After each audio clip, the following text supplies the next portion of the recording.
Hey, welcome to the Pitchability Show. This is episode 7. This is the show where you develop from the ground up.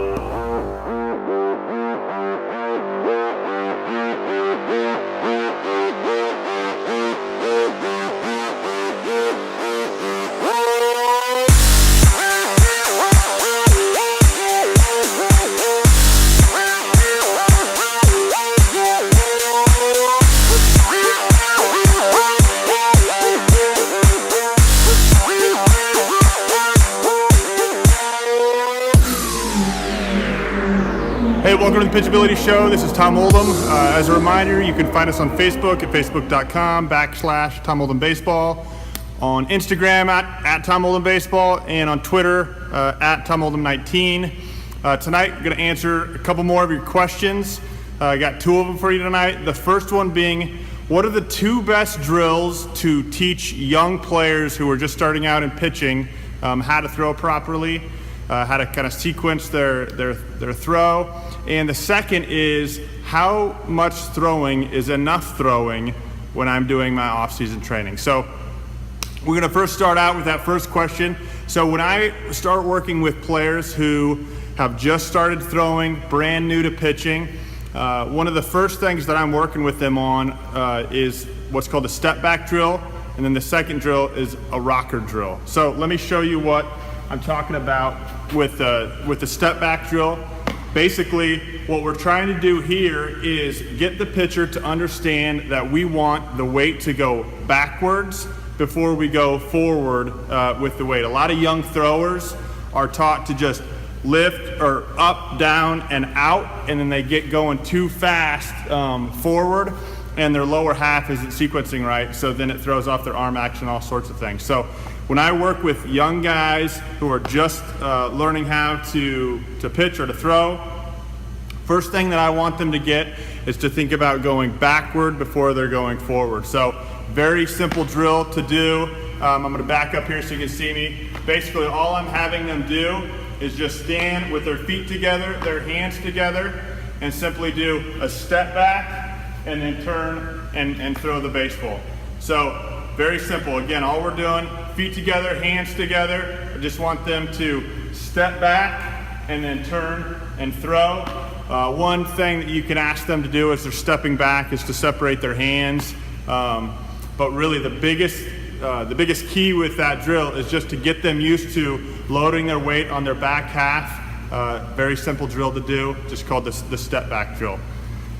Another one that I like to work with young guys is called the rocker drill. So same type of thing, again, trying to hammer home with these young guys that we want our weight to go backwards before we go forwards. So the rocker drill, difference here is that our feet are going to be spread rather than together. So we're going to have our feet spread. I like to have our hands just start together, and then I tell them to transfer their weight forward and then transfer their weight back and then turn and throw the baseball. So again, just getting used to having their weight transfer forward and then backward and then throw.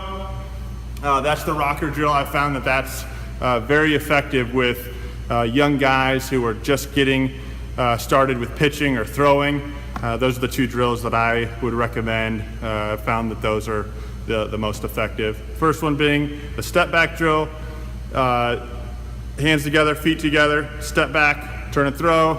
And then the second one is the rocker drill, feet are spread, transferring our weight forward, then transferring our weight back, and then throwing. So hopefully that helps. Let me know if it does. Second question, got this one from somebody who does not live in a warm weather state. They were saying, get inside, and how much throwing, how do I know when to stop throwing during my off-season training with my off-season plan? And I guess that's where I would start, is making sure that before you get into any sort of off-season training that you do have a plan. And I always recommend figuring out when is the first time where you're going to have a game or potentially an outdoor practice, that sort of a thing, and track backwards to where you are now and build your plan out that way. It's very important to not just wake up in the morning and say, hey, you know what, I kind of feel like throwing today, I'm just going to start throwing. Because I think that's when pitchers get into trouble where they don't have a plan that's laid out to where they know, okay, I need to go to the gym today and lift, or I need to do this amount of throwing.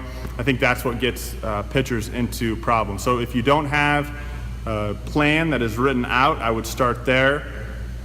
And then the beauty of that is once you have that plan written down, you follow that plan. And it is tough sometimes when, maybe you're in a long toss day and your arm feels really good and you just want to continue throwing and throwing and throwing, to back off and allow yourself to shut down. But that's really what I would suggest, is to make sure that you have a plan, it's written out, and you've thrown it against a pitching coach that you trust will give you good recommendations as far as the volume, what types of throws, how much you should be throwing, and on which days you should be sequencing in your speed work, your strength work, all of that. So that's what I would say. It needs to be based on your plan. You need to start with a plan and make sure that plan has the quantity of throws in it. And once you have that and you've vetted it with somebody who knows what they're talking about, then follow the plan. So hopefully that answers the question. If you have a question, you can email me at tom@tomoldhambaseball.com. You can find me on Facebook, on Twitter. However you want to get your question to me is fine, and we will answer it on the show. We will see you next episode.